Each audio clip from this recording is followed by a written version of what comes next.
10월 첫 주 예배에 참석하신 모든 성도에게 우리 주 예수 그리스도의 풍성하신 은혜와 은총이 함께 하시기를 축복합니다. 아멘. 오늘 함께 나눌 말씀은 고린도전서 2장 1절에서 9절 말씀인데 봉독을 하겠습니다. 형제들아, 내가 너에게 나아가 하나님의 증거를 전할 때에 말과 지혜의 아름다운 것으로 아니하였나니 내가 너희 중에서 예수 그리스도와 그가 십자가에 못 박히신 것 외에는 아무것도 알지 아니하기로 작정하였습니다. 내가 너희 가운데 거할 때에 약하고 두려워하고 심히 떨어노라. 내 말과 내 전도함이 설득력 있는 지혜의 말로 하지 아니하고 다만 성령의 나타나심과 능력으로 하여 너희 믿음이 사람의 지혜에 있지 아니하고 다만 하나님의 능력에 있게 하려 하였노라.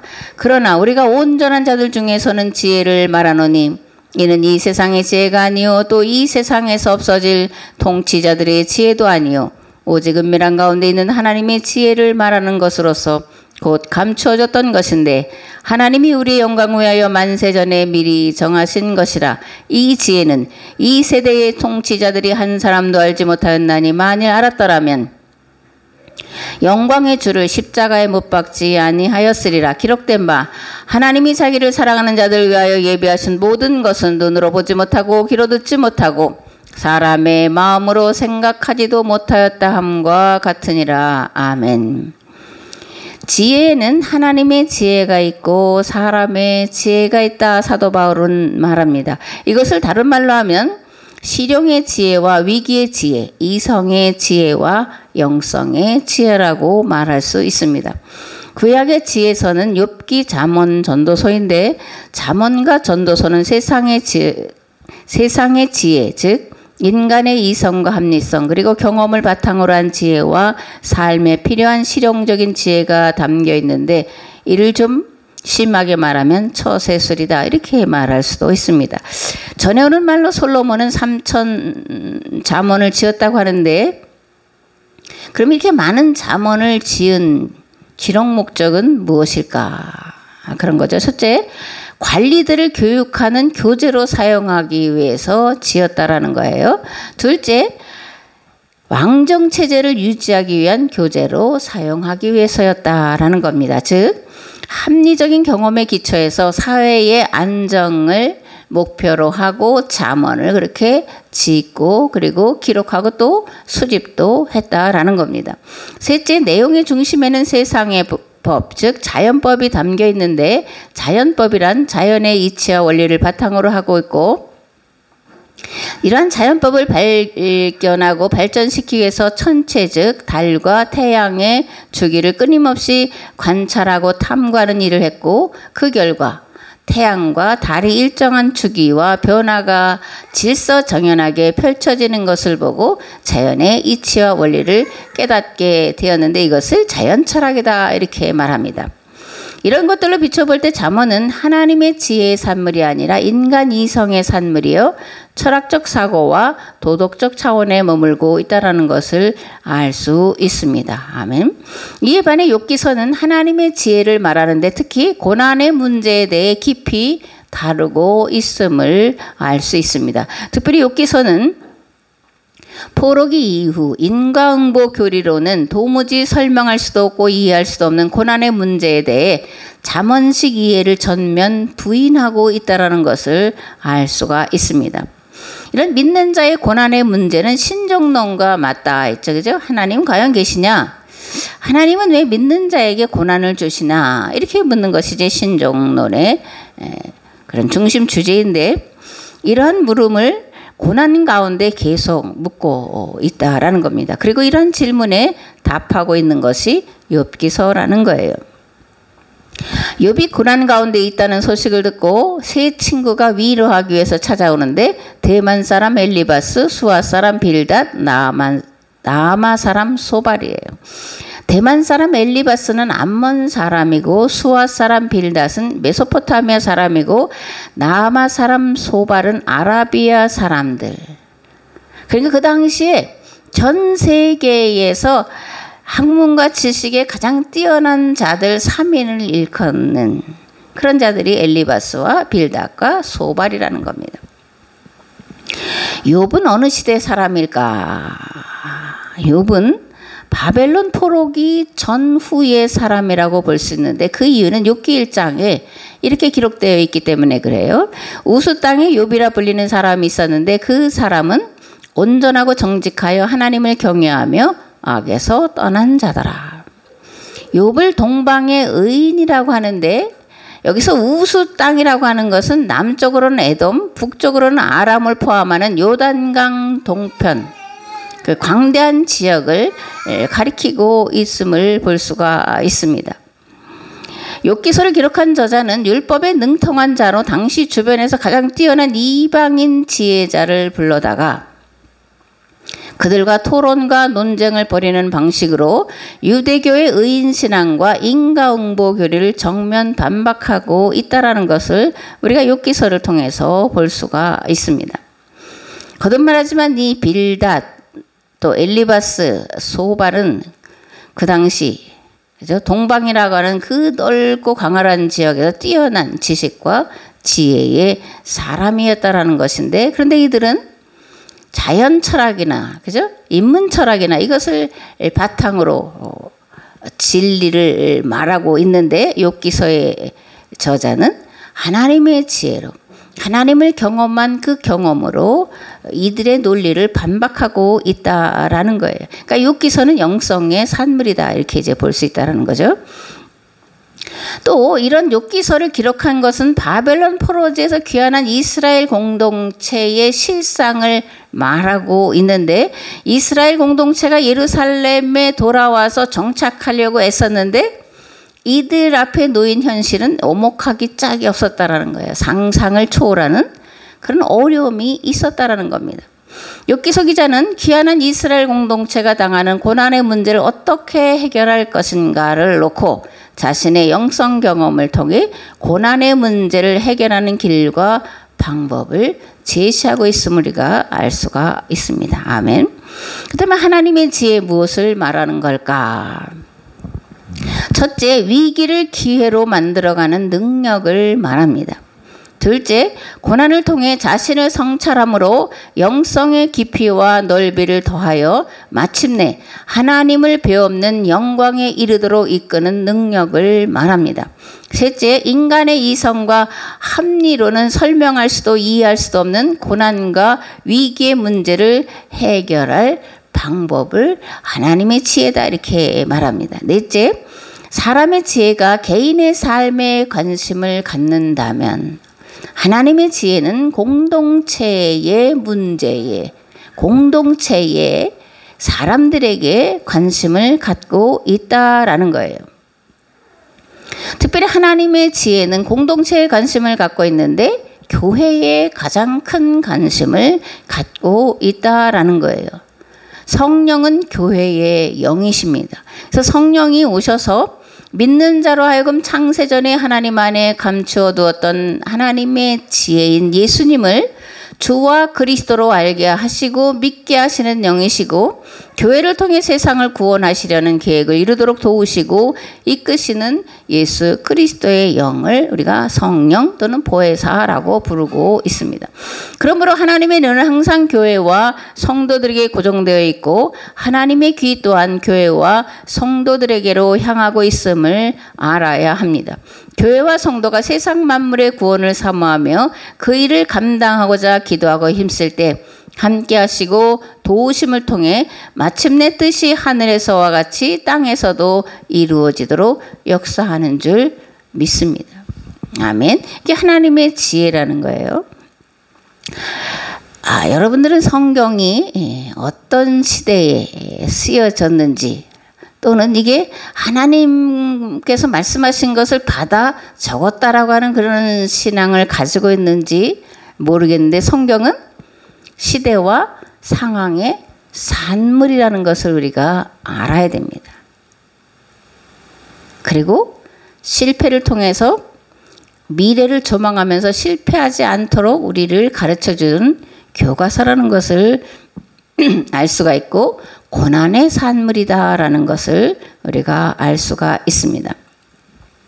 성경은 고난과 환난 가운데서 개혁 공동체가 어떻게 여호와 신앙을 지켜냈는지 고난과 환난의 문제를 어떻게 해결했는지를 하나님의 영감으로 기록한 것, 그래서 하나님의 말씀인 거예요.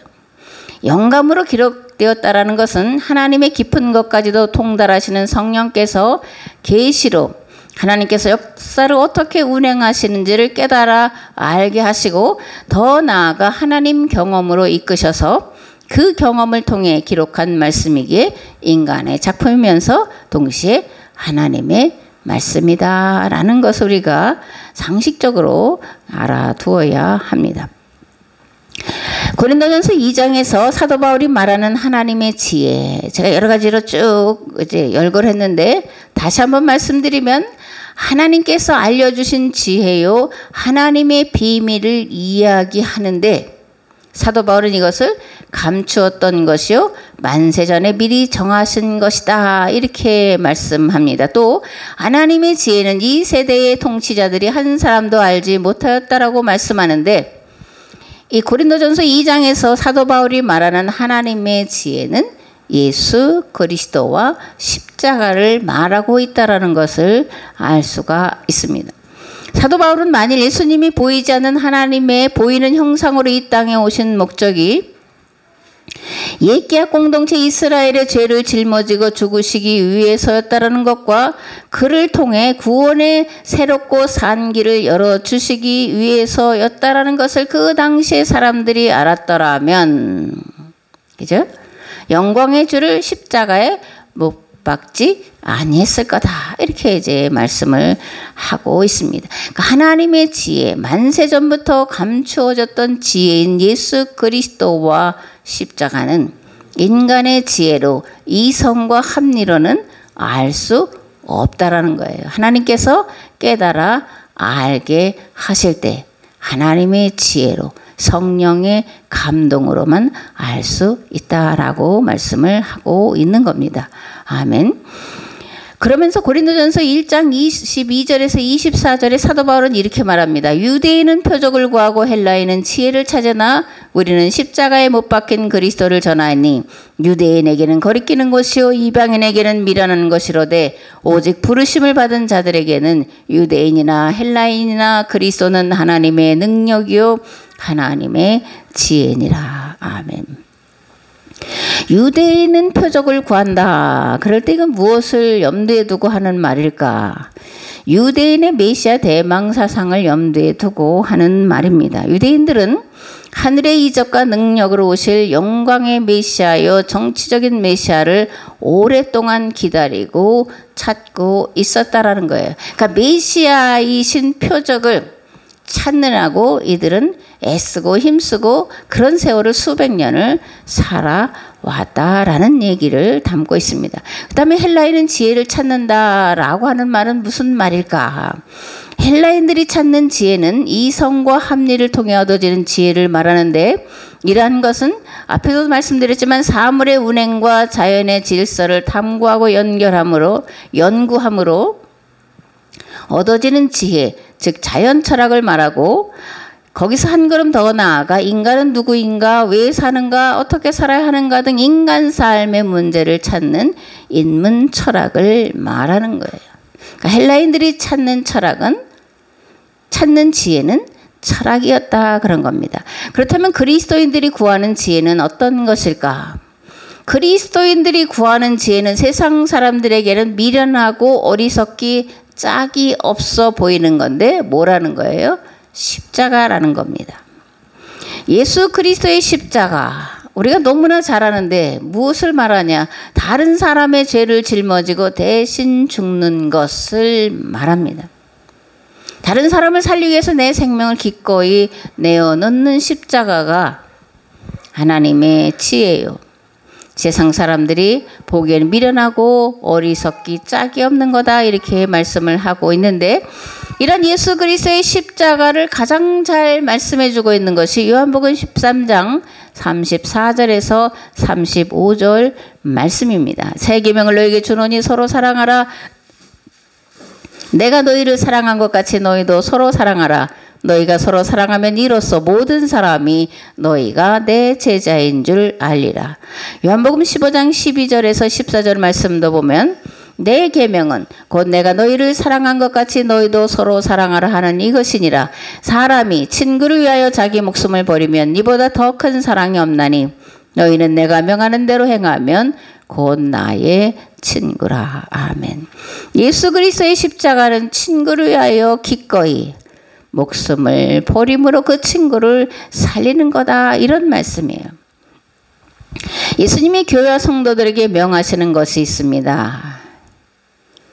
그건 뭐냐면 예수님께서 죄인을 불러 친구 삼아주시고 친구로 삼은 자들의 죄를 대속하기 위해 기꺼이 목숨을 버리신 것처럼 그리스도 예수님 안에서 친구된 성도들이 서로를 위해 기꺼이 목숨을 내어놓는 것, 내어놓아라, 이렇게 명하시고 있음을 우리는 명심을 해야 합니다. 아멘. 2절에서 4절에 보면 내가 너희 가운데 거할 때 약하고 두려워하고 심히 떨었다, 이렇게 사도 바울이 말해요. 그러면서 자신의 말과 전도가 지혜의 말로 하지 아니하고 성령의 나타나심과 능력으로 했다, 이렇게 고백을 합니다. 그렇다면 사도 바울은 왜 약하고 두려워하며 떨었을까? 사도 바울은 로마로 가기 전에 이제 마케도니아와 그리스 선교를 나서는데 먼저 이제 아테네예요. 지금 그리스의 아테네에서 복음을 전했는데 결과가 썩 좋지를 않았습니다. 그래서 이제 고린도, 아가야 지방의 수도인 고린도로 올라가죠. 그런데 당시 고린도는 우상 숭배가 그 어느 지방보다 성행했던 지역으로 당시 고린도인이야, 이런 말은 음탕한 사람이야, 이런 의미로 받아들여질 만큼 도덕적으로 타락한 지역이 고린도였다라는 거예요. 여기서 그런데 도덕적으로 타락했다라는 것은 음란한 일을 일삼았다라는 것을 말하는 것이 아니라 신전에서 제사하는 형식을 말하는 거예요. 신전에 가서 그들이 섬기는 신께 제사하는 방법이 뭐였다라는 거죠? 신전 창기들과 성관계를 맺는 것. 그래서 이 고린도 지역에 많은 이런 신전들이 있었는데, 그래서 고린도 사람들은 음탕한 사람, 이렇게 이제 불렀다라는 거예요. 사도 바울은 아덴을 그리스 선교의 거점 도시로 삼고자 했습니다. 그런데 온갖 사변을 일삼는 헬라인들로 인해 아덴을 떠나서 아가야 지방의 수도인 고린도로 향했고 18개월을 그곳에서 보내면서 전도를 했습니다. 그런데 어떻다라는 거예요? 전도 초기에 많은 어려움을 겪었다라는 거예요. 그래서 사도 바울은 아덴에서 하던 토론과 변론과 변증 방법을 버리고 오직 예수 그리스도의 십자가의 복음을 아주 담백하게 전하게 됐다. 인간의 지혜인 철학이나 사변을 통해서가 아니라 뭐라는 거예요? 오직 성령의 나타남과 능력으로 복음을 전했다, 이렇게 이제 말씀을 하고 있습니다. 하나님의 지혜는 하나님을 사랑하는 자들에게는 찾은 바 되고 얻은 바 되고 열린 바 된 줄을 믿습니다. 반대로 하나님을 사랑하지 않는 자들에게는 눈으로 보지 못하고 귀로 듣지 못하고 사람의 마음으로 생각하지도 못하는 것인 줄을 믿습니다. 사실 하나님은 더듬어 찾도록 만물 가운데 하나님의 신성을 담아 놓으셨습니다. 그렇기 때문에 하나님을 알고자 하면 얼마든지 찾아낼 수 있고 얻을 수 있었다라는 건데, 그러니까 뭐라는 거예요? 하나님의 비밀은 감추어진 비밀이 아니라 드러난 비밀이다. 이게 좀 말이 잘 안 맞는 것 같지만 하나님의 비밀인데 이건 감추어져서 아무도 모르는 게 아니라 드러나 있는 건데 찾아내는 자에게, 찾으려는 자에게 찾아지게 되는 이미 드러난 그런 비밀이다, 이런 말씀이에요. 아멘.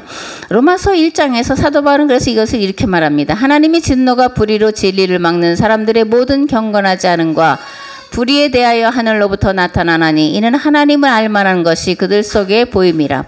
하나님께서 이를 그들에게 보이셨느니라.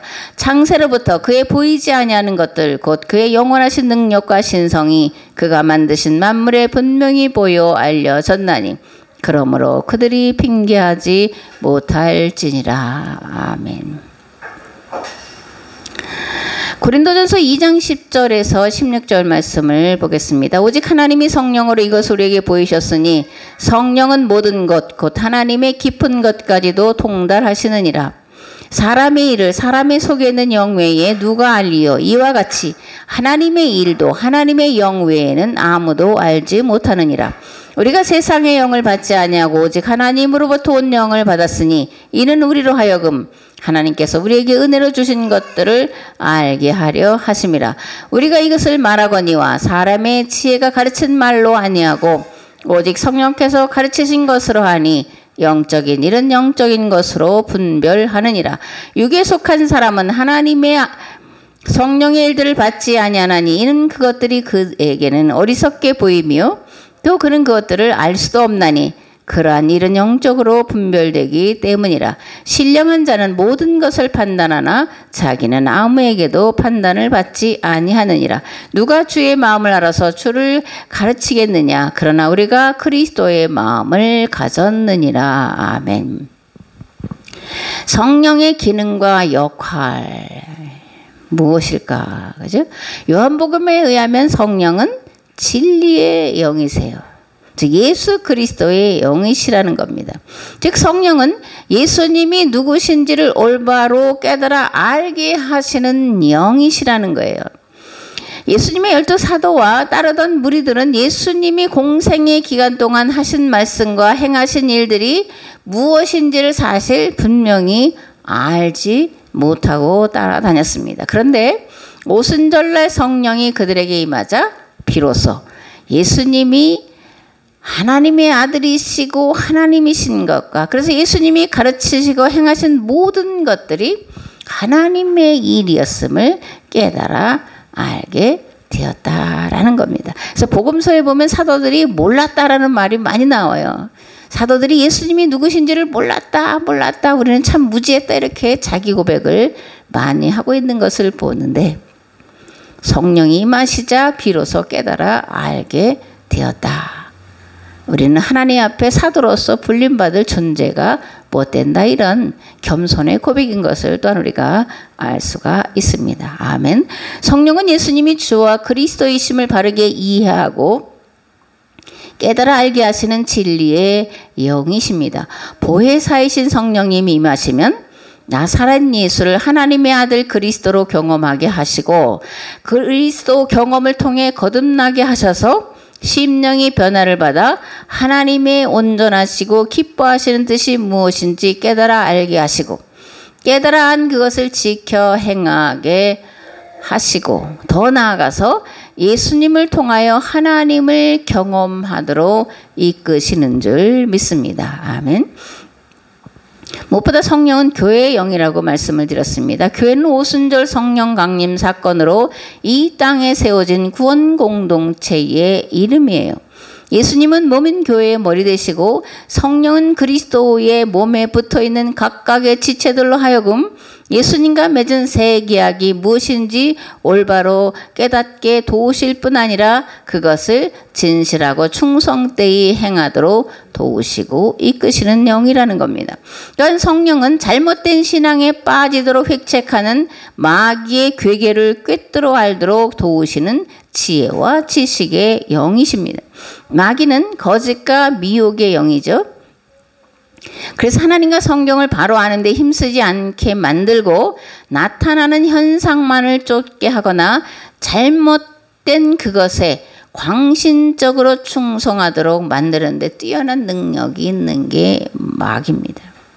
마귀는 함부로 볼 그런 존재가 아니에요. 하나님의 도우심이 아니면 마귀의 그런 유혹과 미혹을 이겨낼 사람은 없습니다.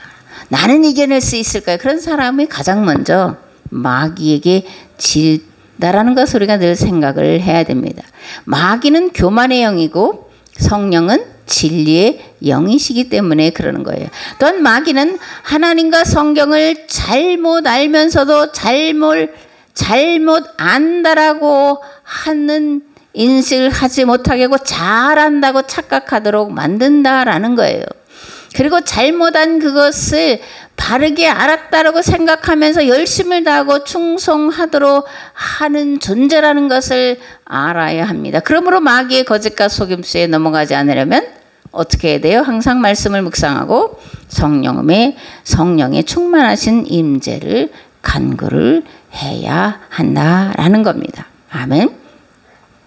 신앙생활은 열심히 하는 것이 중요한 것이 아니에요. 바르게 하는 것이 중요합니다. 이단과 사이비에 속한 자들의 열심을 일반 교회 성도들이 따라가냐? 따라가지 못해요. 그러나 그들은 잘못된 길로 가고 있다는 것을 우리가 알 수가 있습니다. 그래서 열심히 하는 게 중요한 게 아니라 뭐라는 거예요? 바르게 아는 것이 중요하다. 바른 알을 통해서만 바른 신앙생활을 할 수 있기 때문에 성도는 성경과 역사와 하나님이 무엇을 말씀하고 무엇을 보여주는지를 깨달아 알기 위해서 예배에 그리고 말씀을 묵상하고 기도하는 일에 전심전력을 해야 한다라는 겁니다. 하나님과 성경과 역사를 바로 알아야 마귀의 거짓에 속아 넘어가지 않을 수 있습니다. 그렇게 성경은 무지를 가장 큰 죄다 이렇게 말씀을 하고 있습니다. 날마다 말씀과 기도에 전념하셔서 성령의 능력으로 마귀의 거짓과 미혹을 이기시고 십자가로 승리하시기를 우리 주 예수 그리스도의 이름으로 축복합니다. 아멘. 2장 14절에서 15절 말씀해 보면 육에 속한 사람과 영에 속한 사람을 이렇게 대비해서 말씀을 하고 있는데 육에 속한 사람은 어떤 사람이냐? 본성의 지배를 받아서 탐욕과 탐심을 이루기 위해 사는 자들을 육에 속한 자다 이렇게 말합니다. 이들은 하나님의 진리가 분명히 드러남에도 불구하고 의도적으로 진리를 따라 살아가는 것을 거부하고 거역을 하는 자들이에요. 진리 안에 거하지 않고 진리를 행하지 않고 오직 자기 뜻과 자기 목적과 자기 이익을 이루기 위해 살아가는 자, 이들을 육에 속한 사람이다 이렇게 말씀을 하는 겁니다. 그 다음에 영에 속한 자들은 누구를 말할까? 하나님의 뜻이 하늘에서와 같이 땅에서도 이루어지기를 바라며 그 일을 위해 기꺼이 자신을 내려놓는 자들을 말합니다.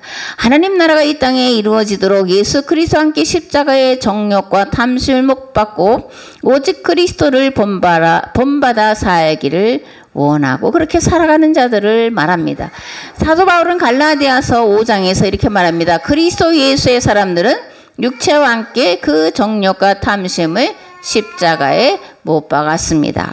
또 2장 20절에서 내가 그리스도와 함께 십자가에 못 박혔나니 그런즉 이제는 내가 사는 것이 아니요 오직 내 안에 그리스도께서 사시는 것이라. 이제 내가 육체 가운데 사는 것은 나를 사랑하사 나를 위하여 자기 자신을 버리신 하나님의 아들을 믿는 믿음 안에서 사는 거다 이렇게 고백을 하고 있습니다. 아멘.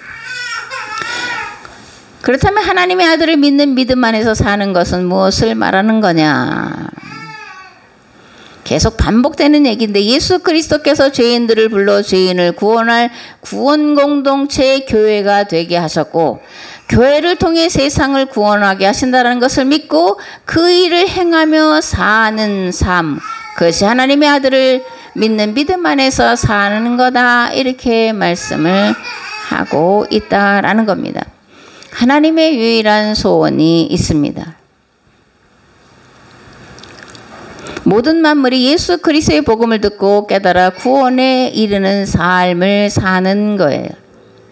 창조 질서가 회복되어 모든 피조 세계가 조화와 균형을 이루며 살아가는 것입니다.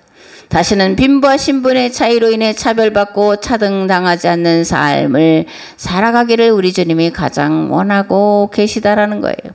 인간의 범죄로 인해 아무리 땀 흘려도 수고한 만큼 수확을 얻지 못하는 것이 아니라 수고한 만큼 풍성한 수확을 거두어 온 가족이 한 상에 둘러앉아 먹고 마시며 하나님의 은혜에 감사하고 기뻐하는 것, 이것이 하나님이 유일하게 원하시는 것이다 이런 말씀입니다. 아멘.